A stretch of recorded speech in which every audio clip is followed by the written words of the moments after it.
Tracking your trip from uptown Waterloo to downtown Kitchener, we looked at 3 different routes. One along King Street, another along Weber Street, and a third along the Caroline Park Jubilee corridor.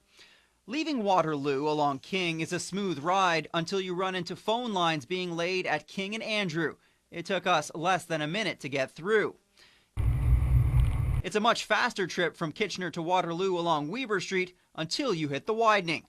We spent 1 minute and 40 seconds waiting. It may come as a surprise, but simultaneous construction along Weber and King Streets is part of the regional plan. That corridor is disrupted already. The traveling public will find alternate routes. Regional officials admit it's impossible to predict which routes motorists will take to circumvent the construction. Homeowners along Duke Street say too many of them are using this roadway. That's because the Margaret Avenue Bridge closure is leaving motorists with fewer options. We would never have decided to do work on Margaret Ave on a year when Weber Street was under construction, but that's just one of those things that happens. Park Street is perfect with no construction, but with only 2 lanes, it's impossible to pass slower traffic. Engineers say whichever route you take, the aim is to get people moving as fast as possible once the LRT is built.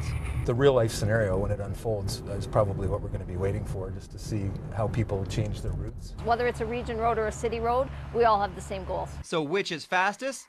Weber Street is slowest at 10 minutes and 42 seconds. Despite no construction, the Caroline Park Jubilee route takes 10 minutes and 4 seconds.